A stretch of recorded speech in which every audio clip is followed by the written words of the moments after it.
Kita lihat di layar. Setiap nun sukun atau tanda baca tanwin, kita lihat di samping. Huruf ya itu termasuk salah satu huruf idgham bi gunnah.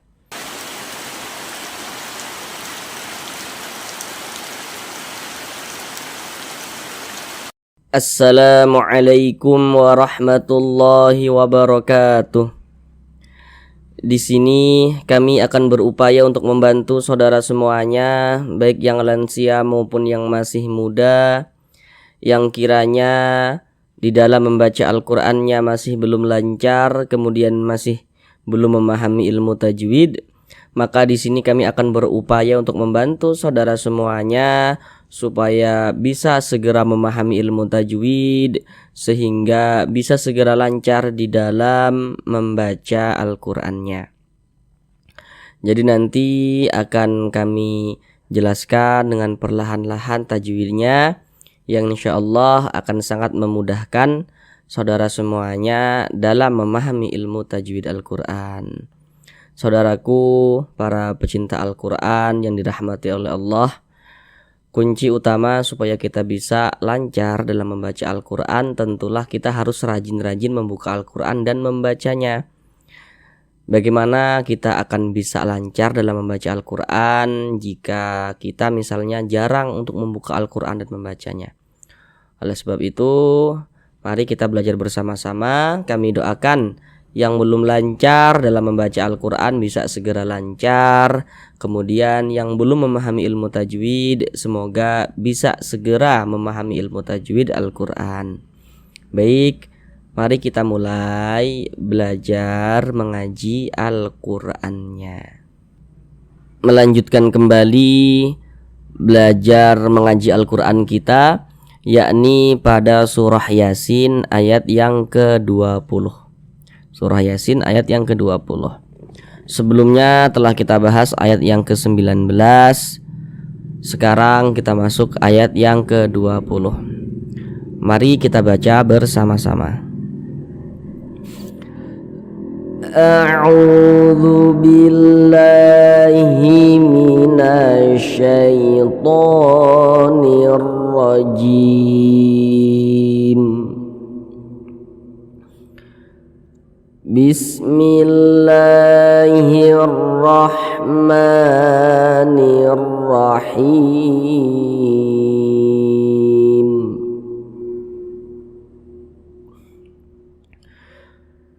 Wajaa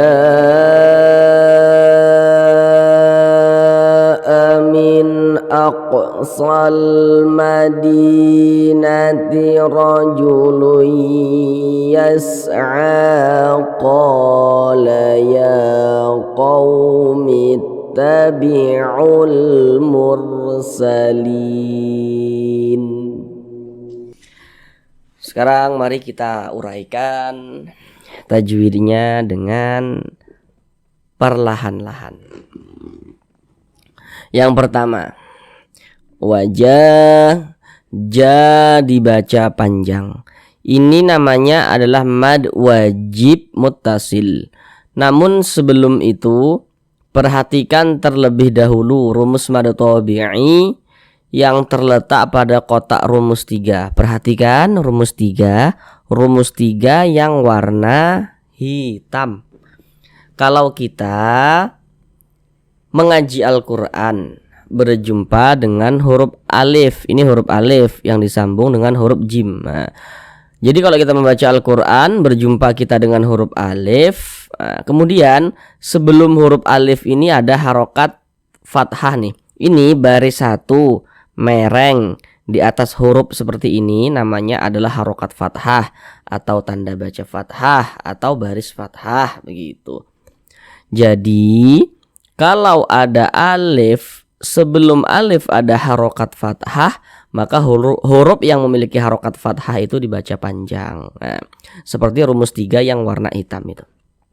Alif pasangannya adalah harokat fathah.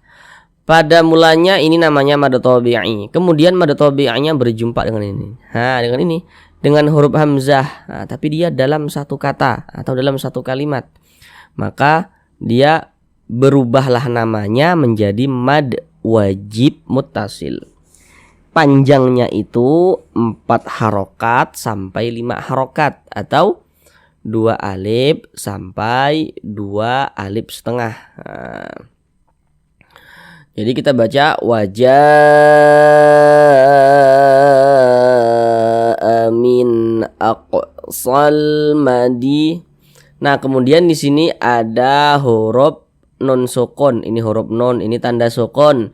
Huruf sukun itu kadang disebut juga dengan huruf mati. Jadi kalau dulu saudara pernah mengaji nih dengan guru ngaji saudara, kemudian guru ngaji saudara tuh bilang, "Ini huruf mati." Nah, itu maksudnya tuh huruf sukun, itu sama aja. Nun sukun setelahnya adalah huruf hamzah. Bagi saudara yang belum tahu, kalau ada huruf alif tapi dia memiliki harokat, memiliki tanda baca, dia memiliki baris, maka itu adalah huruf hamzah. Karena kalau huruf alif itu dia polosan seperti ini. Nah, nih kayak gini huruf alif nih, ini huruf alif. Ini tadi nih huruf alif. Nah, dia tidak bisa menerima harokat. Tapi kalau ada alif, ada pula dia harokatnya nih. Maka itu adalah huruf hamzah. Jadi huruf hamzah itu bisa ditulis dalam bentuk alif yang memiliki tanda baca atau memiliki harokat seperti ini. Bisa juga ditulis dalam bentuk seperti ini. Nun sukun setelahnya adalah huruf hamzah. Kita lihat di layar. Setiap nun sukun atau tanda baca tanwin jika bertemu dengan salah satu daripada 6 huruf di samping itu, hukumnya adalah izhar halqi. Nun sukun bertemu dia dengan huruf hamzah. Huruf hamzah huruf izhar halqi. Maka ini hukumnya adalah izhar halqi. Karena dia izhar maka dibaca jelas, tidak berdengung, tidak digunakan. Jadi nun sukunnya kita baca jelas. Min aku, begitu. Kemudian dia tidak didengungkan, jadi baca pendek saja.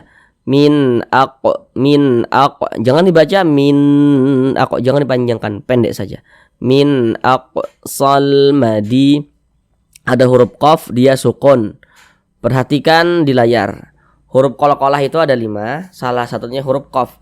Huruf qalqalah itu apabila dia sukun atau sukun karena disukunkan, maka cara membacanya dipantulkan. Nah, ini huruf qafnya sukun kita pantulkan, ako, begitu.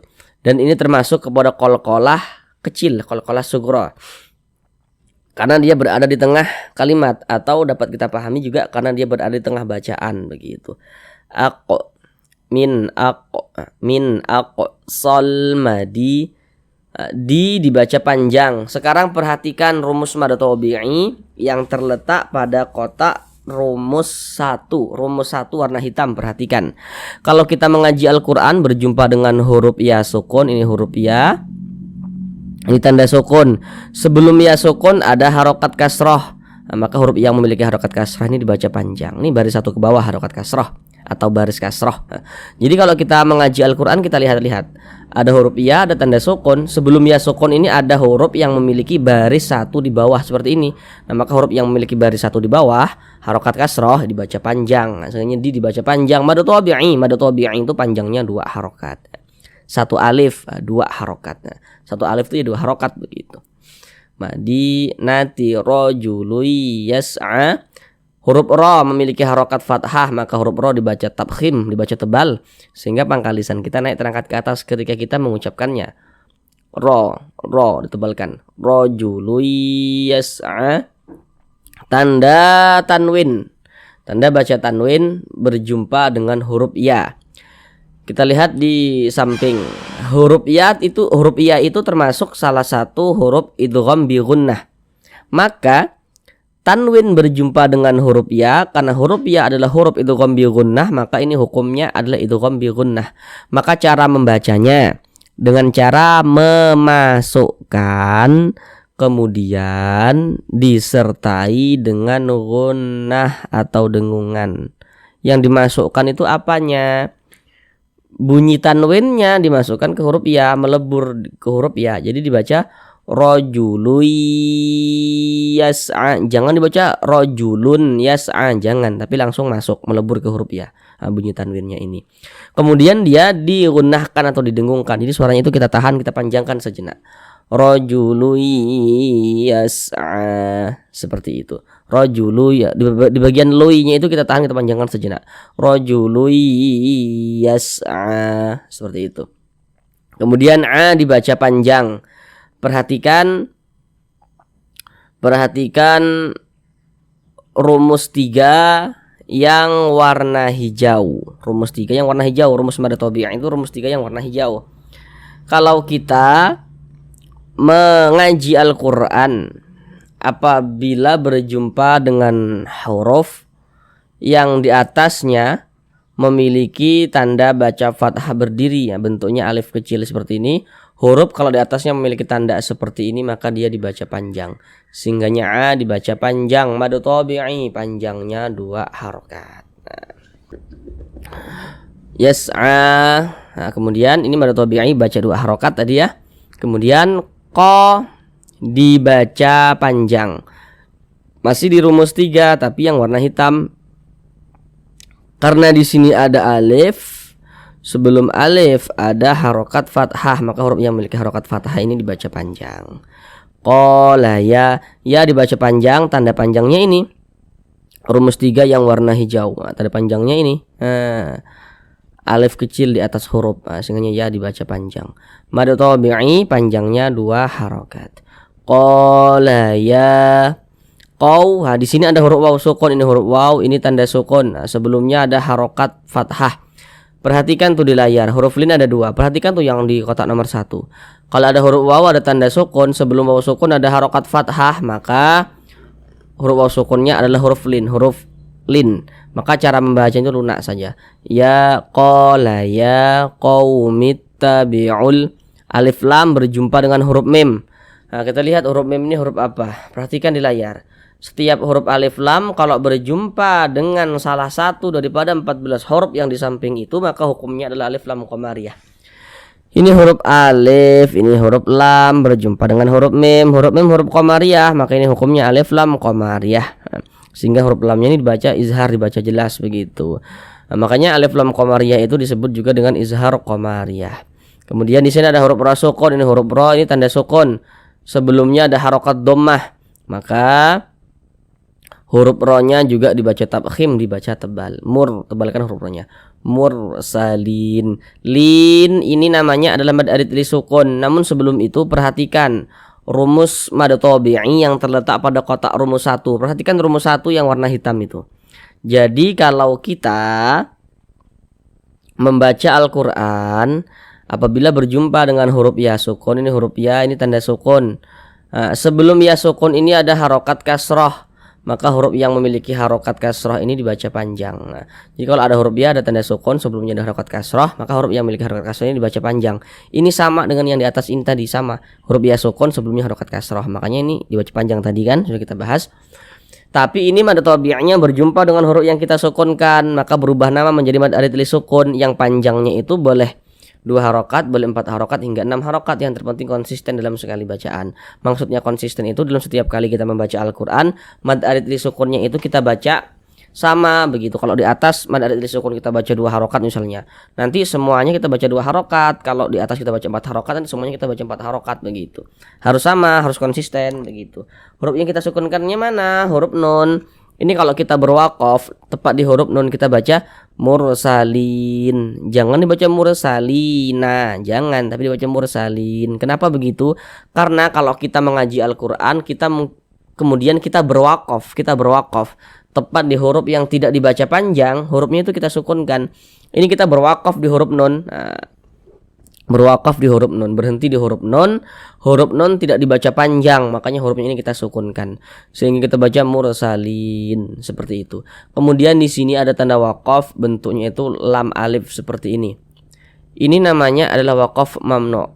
Maknanya itu dilarang untuk berwakaf, dilarang untuk berhenti. Akan tetapi kalau wakaf mamnu ini terletak pada akhir suatu ayat, maka tidak apa-apa kita berhenti di wakaf mamnu tersebut. Ini kan wakaf mamnu'nya terletak di akhir suatu ayat. Ini kan surah Yasin ayat yang ke-20 kan. Nah, dia terletak di akhir seperti ini. Maka kita nggak apa-apa berwakaf di wakaf mamnu seperti ini. Nah, mari kita ulang untuk melancarkan bacaan saudara dengan pelan-pelan. Ayo, mari kita ulang bersama-sama. وجاء من أقصى المدينة رجل يسعى قال يا قوم اتبعوا المرسلين. Sekali lagi kami doakan semoga yang belum lancar bisa segera lancar membaca Al-Qur'annya, yang belum paham tajwid semoga bisa segera paham tajwidnya. Terima kasih. Assalamualaikum warahmatullahi wabarakatuh.